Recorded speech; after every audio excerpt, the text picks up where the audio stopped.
오늘은 광야의 선지자 아브라함이라는 제목으로 은혜를 나누려고 합니다. 오늘 본문을 참 길게 읽었는데 오늘 본문을 읽으면 참으로 많은 생각을 하게 되고 또 이 말씀을 통하여 여러 가지 하나님의 은혜를 깨달아 알 수 있게 합니다. 제가 이 말씀을 묵상하면서 생각한 것은 먼저 그렇죠. 아브라함이 헤브론을 떠나서 그랄 지방으로 떠나게 되죠. 그것은 헤브론은 뭐예요? 연합이라는 의미가 있잖아요. 그래서 하나님과 함께 연합한 삶을 살아가는 곳인데 그렇게 헤브론 연합을 이렇게 떠나서 그랄이라는 동네는 사실은 이 광야라는 의미가 있어요. 메마른 땅이라는 뜻이 있거든요. 그러니까 메마른 곳으로 간 거죠. 그렇게 가게 되면 하나님으로부터 멀어지는 의미를 담고 있죠. 그래서 하나님께 멀어지면 결국은 그죠. 자신의 아내를 누이라고 속여서 자신의 위기를 모면해 보려고 하는 믿음의 사람으로서는 좀 하기가 어려운 실패의 삶을 경험하게 된다는 사실을 우리가 이 말씀을 통해서 알 수 있습니다. 그러니까 우리가 결코 하나님께로부터 멀어지는 삶을 살아서는 안 된다라는 은혜의 말씀인 줄로 있습니다. 두 번째로 이 말씀 전체를 보면 진리를 떠난 사람, 그죠? 떠난 사람은 그 사람의 얄팍한 처세술, 그죠? 그러니까 임기응변, 그러니까 그렇죠. 자기 아내를 뭐라고 하고 있어요? 누이라고 이렇게 얘기하고 있죠. 그러면서 아비멜렉 왕에게 그렇게 속임으로써 죽음을 모면해 보려고 하는 이 아브라함. 그러한 얄팍한 처세술과 임기응변은 결국 또 다른 더 큰 문제를 야기할 뿐인 것을 우리가 알 수 있게 하는 말씀이죠. 그죠? 더 나아가면 이렇게 믿음의 사람들이 길을 잃고 이렇게 실패의 삶을 경험할 수밖에 없는 그 한계를 우리에게 알려주고 있죠. 이 말씀은. 그죠? 아브라함, 믿음의 조상이라고 하는 아브라함도 그런 한계를 갖고 있었다. 따라서 하나님의 보호하심과 인도하심이 없다면 우리는 결코 약속의 땅에 머물거나 소망의 항구에 그죠? 도달할 수 없음을 깨달아 알게 됩니다. 우리 모두는 실패할 수밖에 없는 죄인들이고 오직 하나님의 은혜만이 우리를 하나님의 사람들로 세워져 나가게 함을 깨달아 알게 됩니다. 오늘 이 본문이 우리에게 여러 가지로 은혜의 말씀이고 또 우리가 그 안에서 아주 많은 이외에도 많은 은혜를 받을 수 있는 말씀이기도 합니다. 그런데 제가 이 말씀을 준비하고 묵상하면서 의문이 생겼습니다. 무슨 의문일까요? 그렇죠. 이 기사가 사실은 이미 한번 나왔었죠. 비슷한 기사가. 그죠? 창세기 12장 10절에서 13장 3절까지 보면 아주 오늘 읽은 본문과 아주 유사한 본문이 있고 이미 우리가 한번 공부한 바가 있습니다.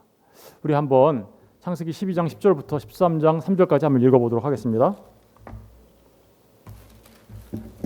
12장 10절부터 읽겠습니다. 그 땅에 기근이 들었으므로 아브라함이 애굽에 거류하려고 그리로 내려갔으니 이는 그 땅에 기근이 심하였습니다. 그가 애굽에 가까이 이르렀을 때 그의 아내 사레에게 말하되 내가 알기에 그들은 아리따운 여인이라 애굽 사람이 그들을 볼 때에 이르기를 이는 그의 아내라 하여 나는 죽이고 그대는 살리리니 원하건대 그들은 나의 누이라 하라.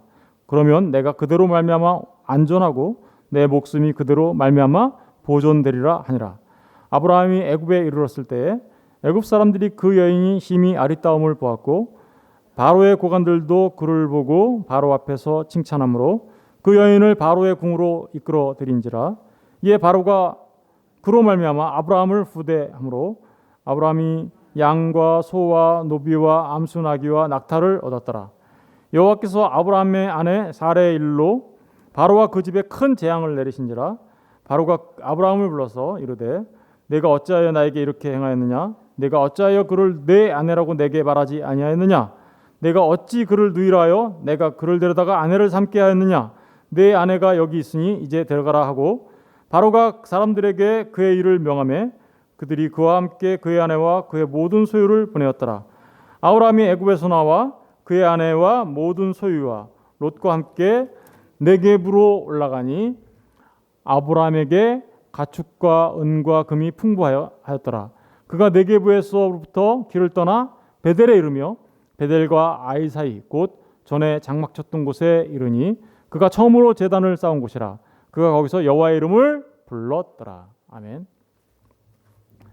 방금 전에 읽은 본문은 오늘 본문과 아주 유사한 본문이죠. 그래서 참 이상하지 않습니까? 너무나 똑같은 유사한 본문을 왜 하필이면 하나님께서는 모세를 통하여 이렇게 두 번이나 아브라함의 이야기를 똑같은 이야기 같은데 기록하고 있는 걸까요? 그죠?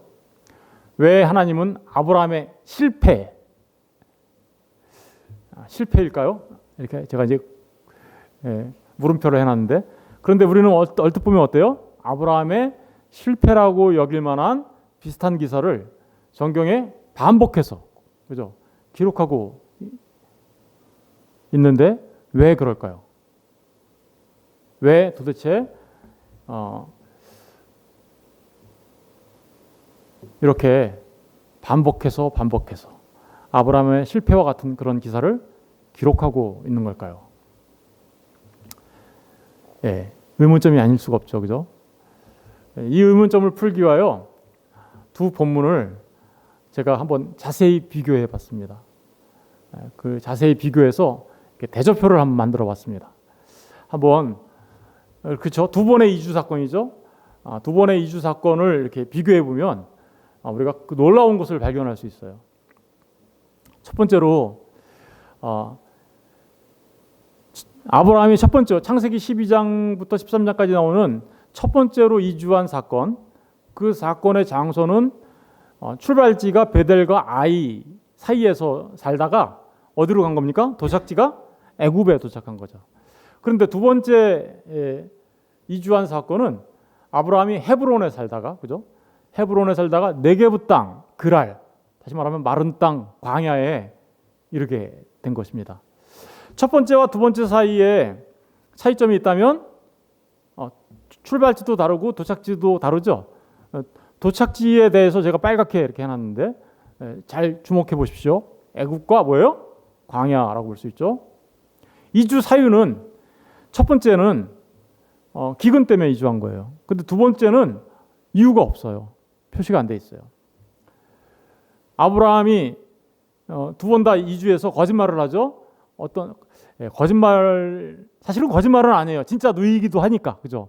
그런데 진짜 누이기는 하지만 현재 자신의 아내였다라는 사실은 알려주지 않죠. 그러니까 거짓말이라고 말하기도 참 그렇긴 하지만 어쨌든 진실을 말하지 않은 건 사실이에요, 그죠? 그런데 그 이유가 뭡니까? 사례가 첫 번째는 이뻐서, 그죠? 사례 때문에 자신의 아내라고 하면 자신의 목숨이 위험하니까 자신의 목숨을 보존하기 위해서 그랬던 거죠. 두 번째 이주할 때는 왜 그런 말을 했을까요? 본문을 자세히 보면 그 이유가 나오는데 그랄 사람들이 하나님을 두려워하지 않는 사람들, 그러니까 하나님을 두려워하지 않는 사람들에게 또다시 자신의 목숨을 어떻게요? 위협받을지 모르니까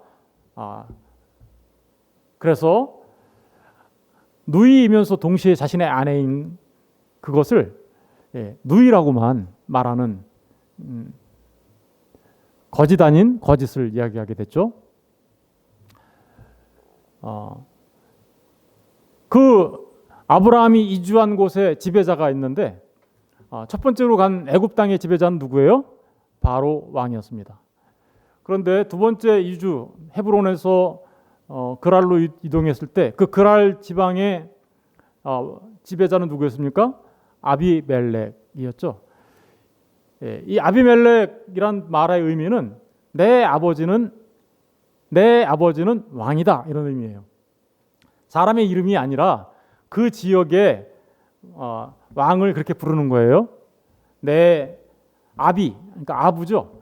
예, 아버지. 멜레라는 건 멜레흐라는 말에서 나온 건데, 예, 왕 이런 뜻이니까 내 아버지는 왕이다라는 의미예요.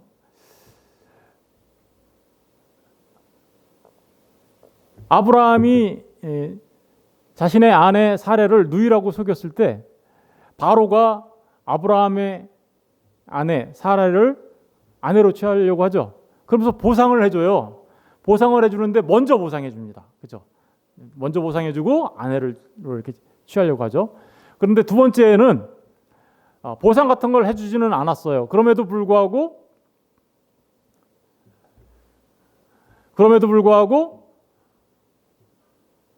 보상 같은 걸 해주지 않았음에도 불구하고 아비멜렉이 그 사라를 아내로 취하죠. 그런데 사후에 이 모든 것이 밝혀졌을 때 아비멜렉이 그에게 보상을 해줍니다. 차이점이 있는 거죠. 이때 아브라함이 이렇게 자신의 아내 사레, 그리고 나중에는 사라죠. 사라를 이렇게 거짓을 얘기했을 때 하나님이 뭔가를 행하시죠. 첫 번째는 바로 왕한테는 뭘 내려요? 재앙을 내려요.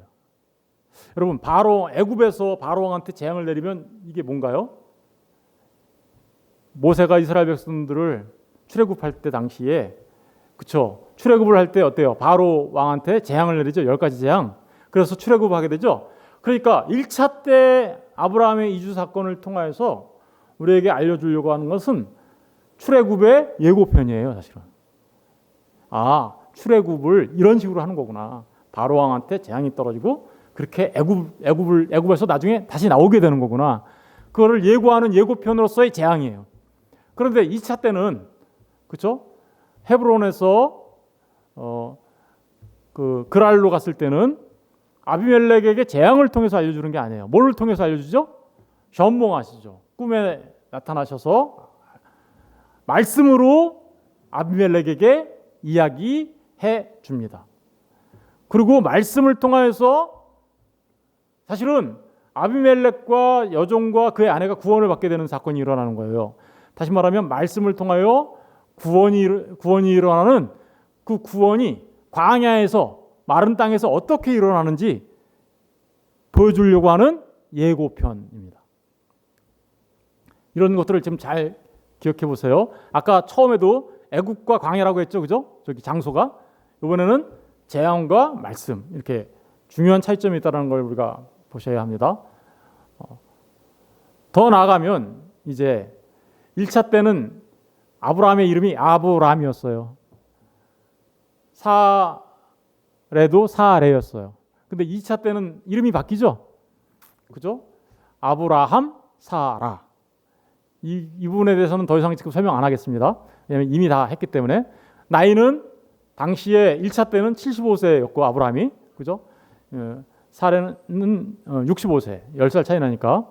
그런데 2차 때 헤브론에서 그랄로 이주했을 때는 거의 100살이었죠. 그죠? 거의 100살이었어요. 이때 아마 이미 그 이삭이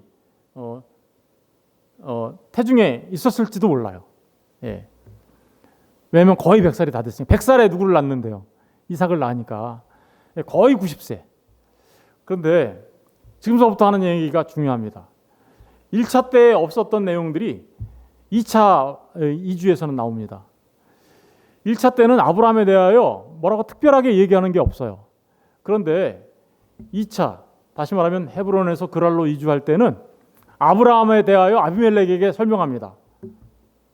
아비멜렉에게 뭐라고 설명하냐?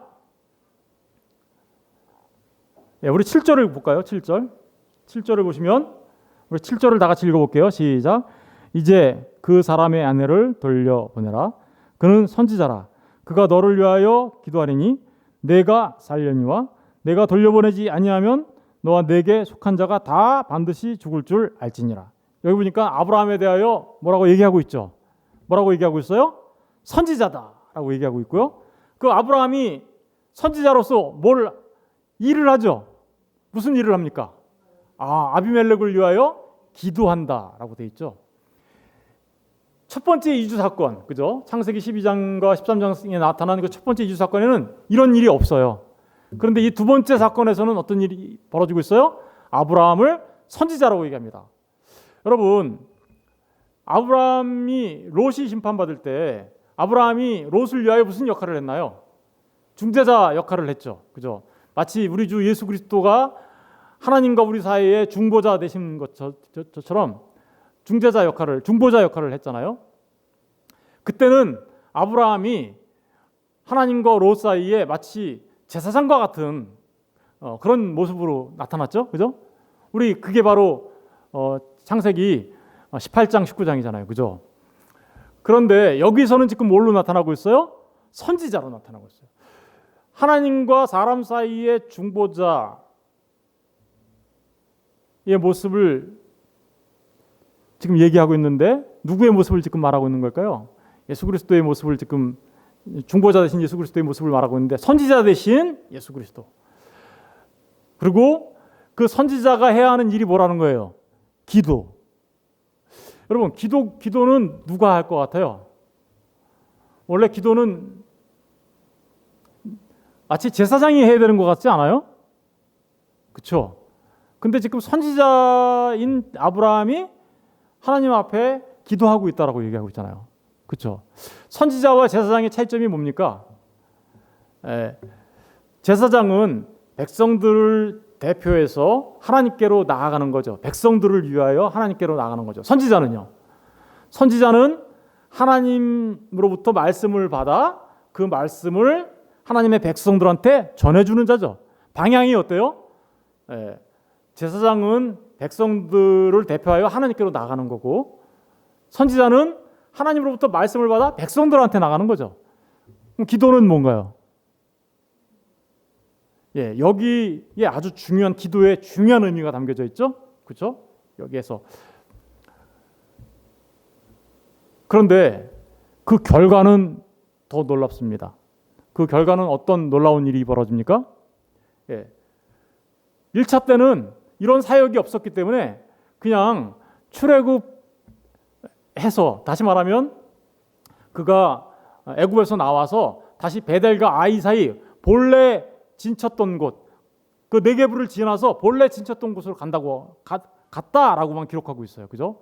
13장 1절 3절에서 그렇게 기록하고 있어요. 네게브를 거쳐 장막 쳤던 곳 베델과 아이 사이로 갔다라고 얘기하고 있는데 2차 때는 이렇게 얘기하고 있어요.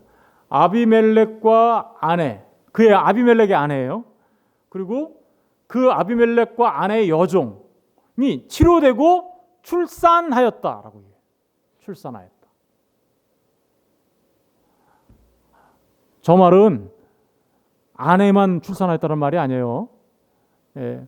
아내도 출산했고 여종도 출산했고 아비멜렉도 출산했다라는 뜻이에요. 무슨 일인지 아시겠죠? 세 사람이 전부 다 출산했다는 거예요. 아비멜렉은 여자의 남자예요. 남자예요. 그런데 출산했다라고 얘기해요. 여기에 놀라운 비밀이 숨겨져 있는 거죠. 잘 보세요. 두 번째 이주를 통하여 아브라함이 가서 아비멜렉을 위하여 무슨 역할을 해요? 선지자 역할을 합니다. 그리고 그를 위하여 기도해 주자 그들이 출산을 합니다. 이거를 사람들은 이렇게 생각해요. 중보 기도를 통하면 아기 못 낳는 사람들이 아기 낳는 거야. 이렇게 기복적인 걸로 생각하죠. 그런 기복적인 것을 말하려고 하는 것이 아닙니다. 참 종교 생활을 좋아하는 사람들, 신앙 생활하는 게 아니라 종교 생활, 우리의 그 소망을 하늘에 둔 사람들이 아니라 땅에 둔 사람들은 어떻게 해서든지 이런 말씀을 자신들의 땅에서의 복받는 일로 해석해요. 그런데 이 말씀은 그런 말씀을 하려고 그러는 게 아닙니다. 여러분, 이 두 개의 말씀을 잘 전체 내용을 어느 정도 아셨죠? 차이점은 선지자, 기도, 출산입니다. 그죠? 어떤 의미가 여기에 담겨져 있는 걸까요? 여러분 잘 생각해 보십시오. 제가 이거를 이해하기 쉽도록 하기 위하여 표를 하나 더 만들었습니다. 여러분 1차 때는 어떻게 했습니까? 1차 때는 애굽에서 나오는 사건이었죠. 나오는 사건이었어요. 그런데 2차 때는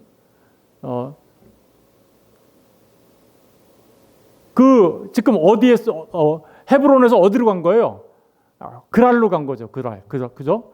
그랄 땅. 그랄 땅이라는 곳은 마른 땅, 광야라는 의미가 있어요.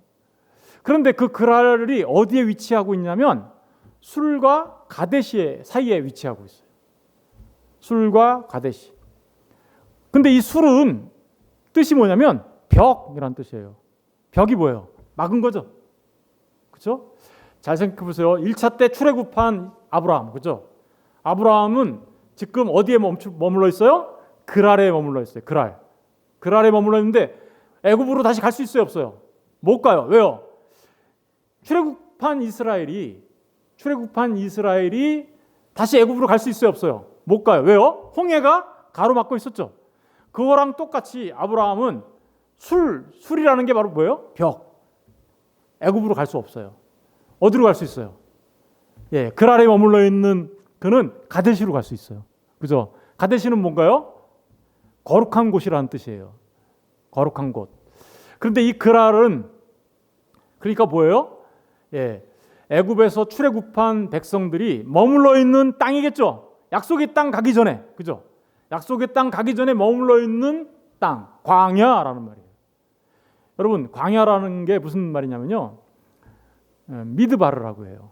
미드바르는 무슨 뜻이냐면 미는 뭐뭐하는 장소라는 뜻이에요. 이게 맴이라는 게 맨 앞에 붙어 있으면 뭐뭐하는 장소인데 드바르라는 건 따바르라는 말에서 나온 거예요. 그러니까 말씀이라는 뜻이에요. 그러니까 말씀을 배우는 장소. 광야가 그런 곳이에요. 그러니까 아까 아브라함이 어떻게 했어요? 말씀을 기도해 줬다 그랬죠? 사실은 그 기도는요, 말씀을 전해 줬다는 뜻이에요. 왜 그런가 좀 이따 설명할게요. 그렇게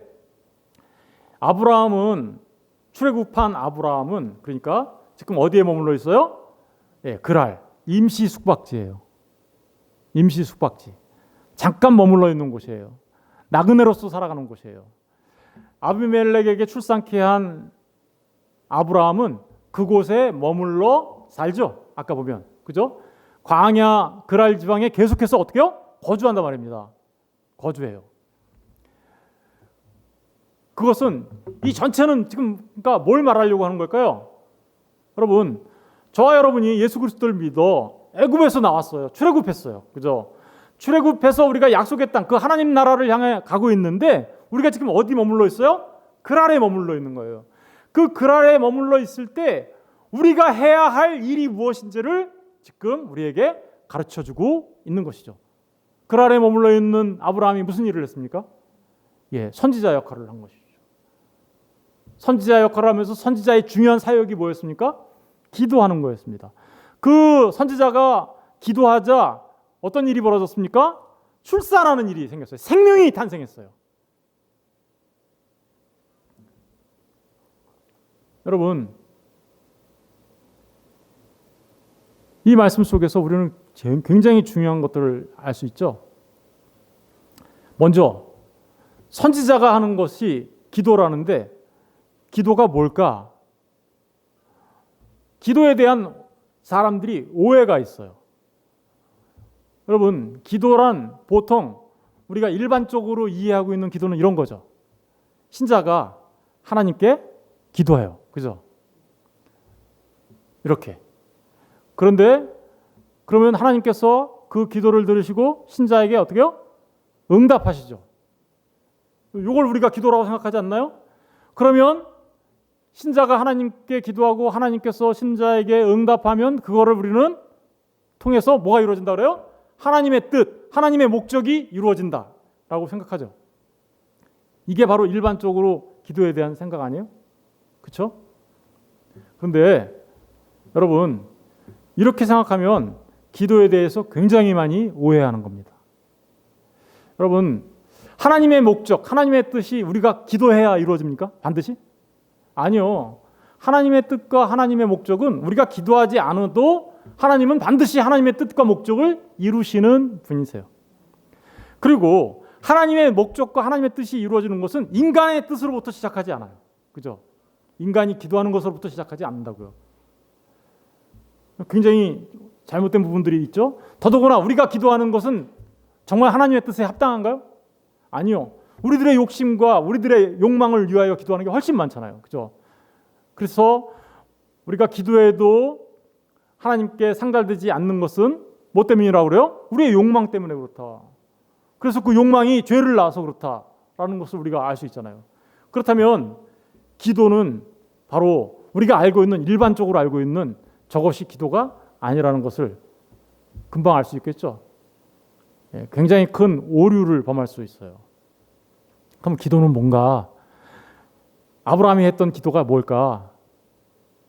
기도에 대한 바른 이해, 성경적 이해, 이거에 대해서 말씀드릴게요. 기도는요, 하나님이 먼저 신자에게 하나님의 뜻을 계시하십니다. 하나님의 뜻을 어떻게요? 알려주시는 거죠. 뭐를 통해서? 말씀을 통하여 알려주시는 거죠. 하나님께서 먼저 우리에게 말씀하여 주십니다. 말씀이 우리에게 주어진 이유가 뭘까요? 하나님의 뜻을 알으라고 하는 거죠. 그렇게 그 하나님의 뜻을 말씀을 통하여, 성령 하나님의 역사를 통하여 우리가 하나님의 뜻을 알게 되면 신자는 그 하나님의 뜻이 이루어지기를 위하여 어떻게요? 그때 비로소 마침내 기도합니다. 그렇죠? 누가 먼저 시작해요? 기도의 시작은 하나님이 우리를 향하여 먼저 일하시는 거죠. 먼저 일하십니다. 그때 그 하나님의 뜻을 알게 된 신자는 이제 하나님 앞에 기도하게 되고, 하나님께서는 그 기도를 들으시고 이제 하나님의 뜻을 이루어 주옵소서라고 기도하니까, 그죠? 하나님은 신자에게 응답하십니다. 그죠? 그러면 그 일을 통하여 뭐가 이루어져요? 하나님의 목적, 하나님의 뜻이 성취되어지고 이루어지는 것이죠. 여러분, 이게 기도에 대한 바른 이해예요. 요한복음 14장 7절에 보면, 그래서 너희가 내 안에 거하고 내 말이 어떻게요? 너희 안에 거하면, 기도에 가장 먼저 해야 되는 거가 뭐예요? 하나님의 말씀이 먼저 내 안에 있어야 하는 거죠. 방금 전에 드린 것처럼 하나님의 뜻이 내 안에 말씀을 통해서, 말씀이 계시잖아요. 그죠? 그 말씀이 내 안에 있어야 되고, 그 말씀을 내가 깨달아 알아 하나님의 뜻이 무엇인지 알게 되었을 때, 그죠? 기도는 비로소 시작할 수 있는 겁니다. 너희가 내 안에 거하고, 예수님 안에 거하는 거죠. 예수님 안에 거하고 어떻게 해요? 말씀으로, 그죠? 내 말이 너희 안에 거하면 무엇이든지 원하는 대로 구하라. 이 무엇이든지가 그러면 뭘까요? 그러면 하나님의 뜻을 알게 된 거죠. 구하라. 그리하면 이루어지리라. 왜요? 하나님의 뜻이니까. 요한복음 16장 23절에도 그날에는 너희가 아무것도 내게 묻지 아니하리라. 내가 진실로 진실로 너희에게 이르노니 너희가 무엇이든지 아버지께 구하는 것을 내 이름으로 주리라. 누구의 이름으로요? 예수님의 이름으로. 여러분, 우리 마지막에 그렇게 기도하죠. 예수님의 이름으로 기도합니다. 이렇게 하잖아요. 그럼 예수님의 이름으로 기도합니다 라고만 말하면 예수님의 이름으로 기도한 거예요? 그런 말이 아니겠죠. 마치 예수님의 이름으로 기도하면 효능을 발휘해서 무슨 마술적인 것처럼 그렇게 된다라는 말인가요? 그런 거 아니겠죠. 내 이름으로 기도한다라는 말은 하나님의 이름이라는 게 하나님의 말씀이라는 뜻이에요. 분석되어진 하나님의 말씀. 쉔이라고 한다 그랬잖아요. 그죠? 샘이라는 게 이름이라고 그랬죠? 쉔. 그 하나님의 말씀. 그러니까 하나님의 말씀, 내 이름으로 준다라는 것은 하나님의 말씀을 따라 하나님의 뜻대로 성취되어질 거야 라는 말이에요. 저 말이. 그러니까 그날에는 너희가 아무것도 내게 묻지 아니하리라. 내가 진실로, 왜요? 성령님이 오시는 거거든요. 그날이라는 게 우리 안에 성령님이 계시면 내가 진실로 진실로 너희에게 이르노니 너희가 무엇이든지 아버지께 구하라. 그러면 그 구하는 것을 내 이름으로 주시리라. 기도는요, 이렇게 하나님이 먼저 하나님의 뜻을 우리에게 알려주면 그 뜻을 알게 된 신자가 하나님, 아버지 하나님 그 뜻 이루어 주옵소서라고 기도하는 거죠. 그래서 정리하면 이렇습니다. 기도는 하나님의 계시로부터 출발합니다. 하나님은 말씀을 주셨고 그 말씀을 알 수 있도록 성령께서 우리 안에서 어떻게요? 조명하여 주십니다. 그렇게 하나님의 뜻을 알게 된 신자는 그 하나님의 뜻이 이루어지기를 위해 간절히 기도하게 됩니다. 뿐만 아니라 그 뜻을 알게 된 신자는 하나님을 두려워하지 않는 자들에게, 그죠? 아까 아비멜렉 같은 사람, 그죠? 그런 하나님을 모르는 자들에게 그 진리를 어떻게요? 전해주는 거죠. 이걸 기도라고 하는 거예요. 보세요. 선지자가 뭐 하고 있어요? 기도하고 있죠. 그럼 선지자는 원래 뭐 하는 건데요? 하나님의 말씀을 받아 말씀을 전하는 게 선지자잖아요. 그럼 선지자가 기도했다라는 그 기도의 내용은 뭔가요? 말씀을 깨달아라, 말씀을 전해주면, 그렇죠? 그러면서 그 뜻 이루어 주옵소서. 저 하나님을 알지 못하는 자들이 하나님을 알게 하시고, 하나님을 두려워하지 않는 자들이, 경외하지 않는 자들이 경외하게 하시고, 저들도 하나님의 백성 되게 하여 주옵소서 라고 기도하는 자가 되면서 어떻게요? 그 말씀을 전하는 자가 되는 거죠. 다시 말하면 기도는요, 말씀을 흘려주는 거예요. 다른 사람들에게. 그것은 곧 다른 말로 뭐라고 하냐면 사랑이라고 합니다. 왜요? 말씀을 흘려줘서 그들이 말씀이 되면 그들이 뭐가 돼요? 성전이 되죠. 성전으로 되게 하는 것, 그걸 하나님께서 뭐라고 하냐면 사랑이라고 해요. 그리고 그 사랑은 다른 사람을 어떻게 해요? 구제하는 겁니다. 구제하는 거예요. 어떻게 구제하는 거예요? 그렇죠. 아버지 없는 그들에게 하나님을 아버지로 만들어주고, 과부인 그들에게, 그죠? 신랑된 예수를 만나게 해줘서 출산하도록 하는 거예요. 생명을 낳을 수 있도록. 무슨 얘기인지 아시겠죠? 출산하도록. 신랑된 예수를 만나게 하는 거죠. 교회인 여자가 되게 하는 거예요. 그리고 신랑된 예수를 만나 출산하게 하는 것. 그걸, 그러니까 보세요. 아버지 없는 자들에게 아버지 만들어주고, 과부인 여자에게 신랑 만들어주고, 고아인 우리에게, 그죠? 자들에게, 고아가 뭐예요? 아버지 없는 자들이잖아요. 아버지 만들어주는 거죠. 그걸 구제라고 해요. 그리고 그것을 다른 말로는 또 뭐라고 하냐면요, 금식이라고도 합니다. 이게 그래서 산상수훈에 나오는 말이에요. 너는 기도할 때 조심해, 그 구제할 때 조심해, 금식할 때 조심해. 그래서 예수님께서 산상수훈에서 말씀하고 계시는 거죠. 근데 사실은 구제, 기도, 금식이 사실은 다 같은 거예요. 금식은 뭐라 그랬어요? 하나님께서 기뻐하시는 금식은, 그렇죠, 묶였던 자들을 풀어주고, 포로된 자들을 풀어주고, 그래서 그들 묶였던 그들로 하여금 어떻게 해요? 자유를 얻게 하는. 여러분, 뭐가 우리를 자유케 합니까? 진리가 자유케 하잖아요. 그 진리를 전해줄 때 그것을 진짜 금식이라고 해요. 진짜 금식. 그러니까 기도는, 선지자로서 기도한다라는 얘기는 그 하나님의 뜻을 이루어달라고 하나님께 기도하는 것이지만, 그 실질적으로는 우리의 삶 속에서는 어떻게 드러나는 거예요? 하나님의 말씀을 전해주는 삶으로, 그 사랑을 받은 사람들이 그 사랑을 흘려보내주는 자들로 삶을 살게 된다는 것을 말해주고 있는 것입니다. 그렇게 신자는 광야를 사는 동안에 그래서 어떻게 해요? 진리의 증인으로 선지자적 사명을 감당하게 됩니다. 물론 우리는 선지자는 아니에요. 성경, 다시 말하면 계시가 이미 완성되었기 때문에 더 이상 선지자는 존재하지 않아요. 그러나 우리는 마치 그 선지자들이 했던 사명, 그죠? 선지자적 사명으로 우리 또한 그들에게 말씀을 전해주며 살아가는 사명을 감당하며 살아가게 되는 것이죠. 애굽에서 나온 자들이 절대로 애굽으로 돌아갈 수 없어요. 벽이 막혀 있어요. 술로, 그죠? 그런데 가나안 땅, 약속의 땅, 거룩한 땅으로 나가야 돼요. 그런데 이 중간 사이에 광야에서 살 날들 동안에 우리에게 맡겨진 중요한 사명은 바로 선지자적 사명을 감당하면서 사람들에게 말씀을 전해주며 하나님 앞에 온전히 기도하는 삶 자체인 것입니다. 그렇게 선지자적 사명을 감당하게 되면 그 결과로 하나님을 두려워하지 않던 자들이 어떻게 해요? 출산, 아들을 낳게 되는 거죠. 왜요? 신랑된 예수를 만나게 되니까. 그리고 그들 자신도 어떻게 돼요? 죽었던 그들도 새로운 생명으로 다시 태어나게 되죠. 새로운 피조물이 되죠. 거듭난 삶을 살게 되는 것입니다. 오늘 아까 아비멜렉의 아내, 아비멜렉의 여종, 그들이 다 출산했다는 얘기가 바로 이런 얘기를 하고 있는 거예요. 로마서 10장 17절에 보니까 그래서 그러므로 믿음은 들음에서 나고 나며 들음은 그리스도의 뭘로 돼요? 말씀으로 돼. 말씀을 전해준 거예요. 그러니까 아브라함이 아비멜렉에게 말씀을 전해준 거예요. 베드로전서 1장 23절에 보니까 너희가 거듭난 것이 썩어질 씨로 된 것이 아니요 썩지 아니할 씨로 된 것이니 하나님의 살아있고 항상 있는 말씀으로 되었느냐. 말씀을 전해준 것이죠. 그랬더니 계시록 12장 5절에 보면 여자가 아들을 낳으니, 여자가 누구예요?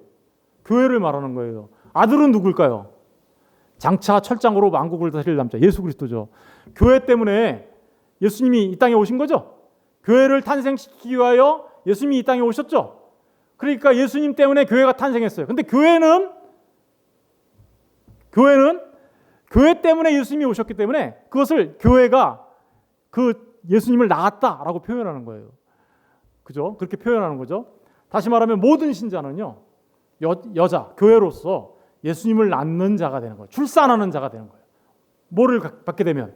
말씀을 받게 되면. 누구에 의해서? 기도해주는 선지자적 사명을 감당하는 사람에 의해서.